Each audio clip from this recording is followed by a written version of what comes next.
ശബരിമല തന്ത്രി കണ്ഠരര് രാജീവർക്കെതിരെയുള്ള വ്യക്തിപരമായ അധിക്ഷേപങ്ങൾ ഉടൻ അവസാനിപ്പിക്കണമെന്ന് യോഗക്ഷേമ സഭ വാർത്താ സമ്മേളനത്തിൽ.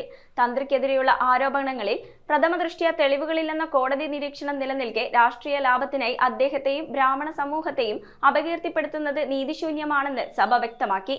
തെളിവുകളില്ലാതെ തന്ത്രിയെ അധിക്ഷേപിക്കുന്നത് ഭരണഘടനാപരമായ വ്യക്തിസ്വാതന്ത്ര്യത്തിന് വിരുദ്ധമാണെന്നും ഇതിനെതിരെ നിയമപരമായും ജനാധിപത്യപരമായും പോരാട്ടം തുടരുമെന്ന് യോഗക്ഷേമ സഭ. അങ്ങനെ ഒരു അവസ്ഥ അറിയാലോ ഇപ്പോൾ എല്ലാവർക്കും. പ്രത്യേകിച്ച് ഇന്നലെ പോയിന്ന ഭാഷ പ്രസ്താവനയോടെ വന്ന മുഴുവനും അതായത് നമ്മൾ ആദ്യത്തെ പത്രസമ്മേളനത്തിലും പറഞ്ഞൊരു കാര്യമുണ്ട്. തന്ത്രിയുടെ പേരിൽ ഒരു അലിഗേഷൻസും എസ്റ്റാബ്ലിഷ് ചെയ്തിട്ടില്ല. കാരണം റിമാൻഡ് റിപ്പോർട്ട് വളരെ ക്ലിയറാണ്. അതിലെന്താ പറഞ്ഞേക്കണേന്ന് പിടിച്ചകത്തിടാനായിട്ട് അനുജ്ഞ കൊടുത്തു. എന്താ കാര്യം അത് പോലും അറിയാണ്ടാണോ എന്ന് സംശയിച്ചു പോവുക. അന്ന് നമ്മൾ പറഞ്ഞാണ് ഇദ്ദേഹത്തിൻ്റെ പേരിൽ അനുജ്ഞ കൊടുത്തു എന്നുള്ള കേസിൽ മാത്രം അറസ്റ്റ് ചെയ്യാനുള്ള ഒരു മാനദണ്ഡമില്ല. അത് എസ്റ്റാബ്ലിഷ് ചെയ്യപ്പെട്ടു. ബെയിൽ ആപ്ലിക്കേഷൻ ഡിസ്പോസ് ചെയ്തത് വളരെ ക്ലിയറായിട്ട് പറഞ്ഞിട്ടുണ്ട്. അതെ, എന്നിട്ട് പോലും ജാമ്യത്തിൽ ഇറങ്ങിയ അദ്ദേഹത്തിനെ നേതാക്കന്മാർ അധിക്ഷേപിച്ചുകൊണ്ടിരിക്കുക. സഹിക്കണതിൻ്റെ അപ്പുറത്തായിട്ടുണ്ട് ഞങ്ങൾ സഹിക്കാവുന്നതിൻ്റെ. കാരണം അങ്ങനെയാണ് പറഞ്ഞു വെച്ചിരിക്കുന്നത്. പെരുങ്കള്ളൻ എന്നൊക്കെയാണ് പറയുന്നത്. ഇത് ഒന്നും ഞങ്ങൾക്കുണ്ട് കുറേ ഹ്യൂമൻ റൈറ്റ്സ്. അതൊന്നും ഇല്ലാണ്ടാക്കാൻ പറ്റുമോ? ഞങ്ങളുടെ ഒരു ഹ്യൂമൻ റൈറ്റ്സ് ഇല്ലേ? ഞങ്ങൾക്ക് ഈ രാജ്യത്ത് നികുതി കൊടുക്കുന്ന പൗരന്മാരല്ലേ ഞങ്ങളും? എന്തിനാ ഇങ്ങനെ ഞങ്ങളെ ആക്ഷേപിക്കണേ? നമ്മൾ വ്യക്തമായിട്ട് അന്ന് തന്നെ പറഞ്ഞു ഇതിൽ ഒരു കഴമ്പുമില്ല. അദ്ദേഹത്തിൻ്റെ ജോലി ഡിസ്ചാർജ് ചെയ്തു. രണ്ട് കാര്യം ബേസിക് എലമെൻ്റ് അതിലുള്ളത്. അദ്ദേഹത്തിന് പ്രൊപ്രൈറ്ററി റൈറ്റ് ഇല്ല. തന്ത്രിക്ക് പ്രൊപ്രൈറ്ററി റൈറ്റ് ഇല്ലാത്തടത്തോളം കാലം അദ്ദേഹത്തിന് ഒരു സാധനത്തിൻ്റെ ഉത്തരവാദിത്തമില്ല. അദ്ദേഹം ആധ്യാത്മിക ആചാര്യനാണ്.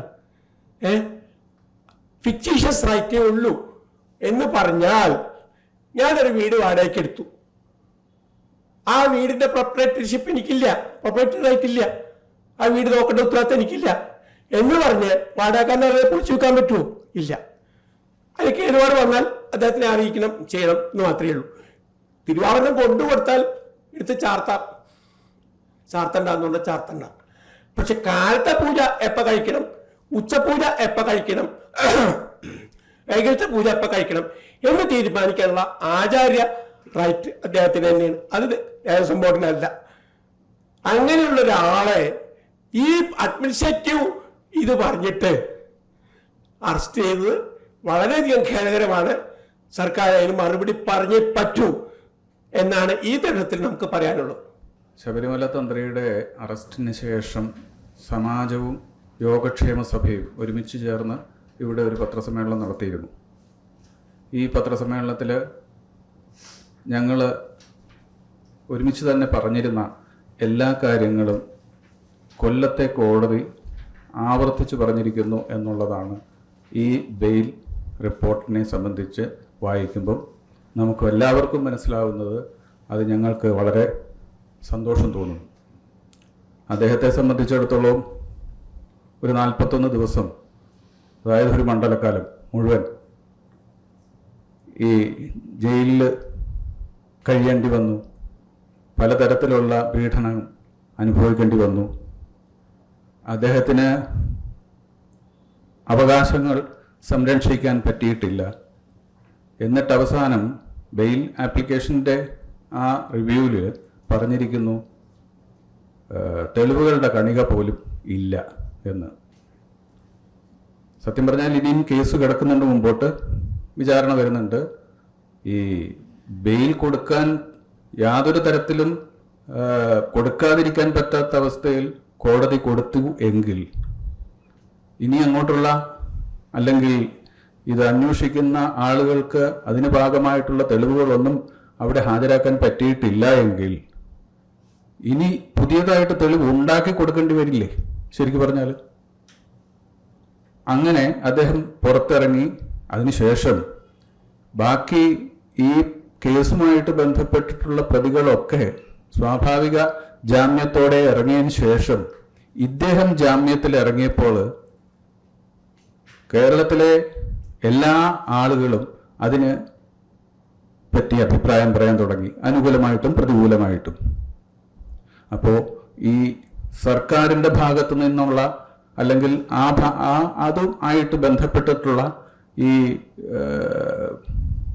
പാർട്ടിക്കാർ അല്ലെങ്കിൽ അതിൻ്റെ മേധാവികൾ ഈ തരത്തിൽ അദ്ദേഹത്തെ മോശം പറയുന്നതും ഞങ്ങൾ ശ്രദ്ധിച്ചു.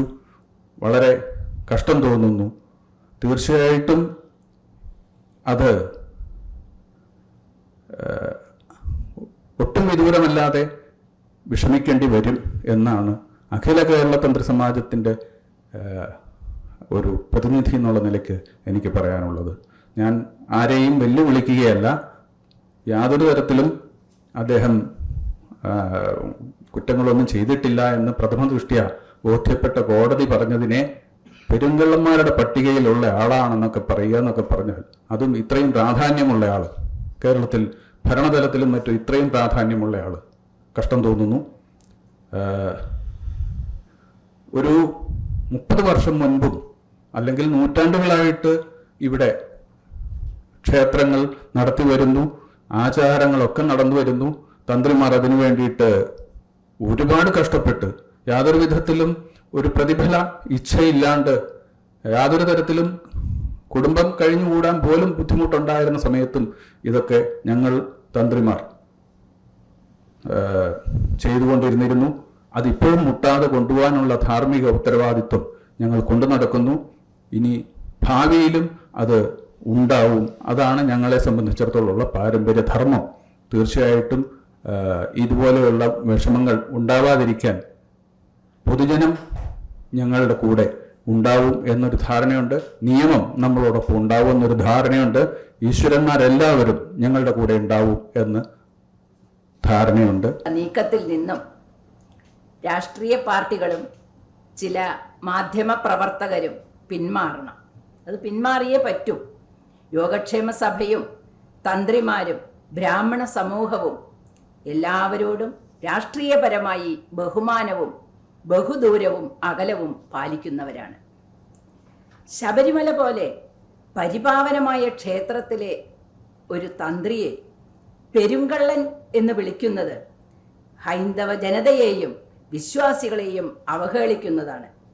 വിശിഷ്യ കോടതി അദ്ദേഹത്തിനെതിരെ യാതൊരു തെളിവുമില്ല എന്ന് പറഞ്ഞ് ജാമ്യം അനുവദിച്ച സ്ഥിതിക്ക് രാഷ്ട്രീയ നേതാക്കന്മാരുടെ ഇത്തരം നികൃഷ്ടമായ പ്രസ്താവനകളോട് ഞങ്ങൾക്ക് ശക്തിയായ പ്രതിഷേധമുണ്ട്. അയ്യപ്പസ്വാമിയുടെ അനുഗ്രഹത്താൽ എന്തായാലും ഇതിന് ഒരു പരിഹാരം ഉണ്ടാവുമെന്ന് ഞങ്ങൾക്ക് പൂർണ്ണ ഉറപ്പ് തന്നെയാണ്. എന്തായാലും ശക്തിയായ പ്രതിഷേധം സംസ്ഥാന വനിതാ വിഭാഗത്തിൻ്റെ യോഗക്ഷേമ സഭ സംസ്ഥാന വനിതാ വിഭാഗത്തിൻ്റെ പേരിൽ അറിയിക്കുകയാണ്. ഈ SIT അപ്പോയിന്റ് ചെയ്തേക്കണത് മറ്റേ ഇവരെ ഡിവിഷൻ ബെഞ്ചാണ്. ഡിവിഷൻ ബെഞ്ചിലാണ് ഇത് നടക്കുന്നത്, അതായത് ദേവസ്വം ബെഞ്ചിൽ. പക്ഷേ ബെയിലിൻ്റെ അപേക്ഷ വരുന്നത് സിംഗിൾ ജഡ്ജിയുടെ അടുത്താണ്. രണ്ടും രണ്ട് പൊസിഷനിലാണല്ലോ വരുന്നത്. അപ്പം ഇവർ കൊടുക്കുന്ന ഈ റിപ്പോർട്ട് വെച്ചിട്ടാണ് പ്രോപ്പറാണ് എൻക്വയറി. അങ്ങനെ അതേ സമയം കേസ് ഡയറി കാണില്ല, കേസ് ഡയറി ബെഞ്ചിലേക്ക് വരുന്നില്ല. കൊല്ലത്തല്ല, പോലീസിന്റെ കേസ് ഡയറി ഡിവിഷൻ ബെഞ്ച് കാണില്ല. പ്രോപ്പർ എൻക്വയറി ആണെന്ന് ആ ഡിവിഷൻ ബെഞ്ചിന്റെ മുമ്പിലാണ് CBI അന്വേഷണം ചോദിച്ചു തന്നേക്കണത്. അത് തരാൻ ആർക്കും കയ്യിലും പറ്റൂലല്ലോ. കാരണം നമ്മൾ പ്രോപ്പറായിരുന്ന തലേദിവസമൊന്നും പറയാം, പിറ്റേ ദിവസം CBI എൻക്വയറി അത് പറയാൻ കൊടുക്കാൻ പറ്റില്ലല്ലോ. അപ്പൊ അതൊക്കെ അന്വേഷിച്ച് വരട്ടെ. ഇവരുടെ അന്വേഷണം കഴിഞ്ഞ റിപ്പോർട്ടൊക്കെ കൊടുത്തു വരട്ടെ. അന്വേഷണത്തേക്ക് ആവാമല്ലോ, സമയമുണ്ടല്ലോ. ക്ഷേത്രങ്ങൾ നിലനിൽപ്പ് ആചാരങ്ങളിൽ കൂടെയാണ്. ആ ആചാരങ്ങൾ നിലനിന്നാലേ ക്ഷേത്രങ്ങൾ നിലനിൽക്കുള്ളൂ. ക്ഷേത്രങ്ങളാണ് ഹൈന്ദവ സമൂഹത്തിന് ഏറ്റവും പ്രാപ്യമായിട്ടുള്ള ഒരു മോക്ഷമാർഗം. അതുകൊണ്ട് അത് സംരക്ഷിക്കപ്പെടണം. അതാണ് ഞങ്ങളുടെ ആവശ്യം. അത് തന്നെ തന്ത്രി അവിടെ ചെയ്തിട്ടുള്ളൂ.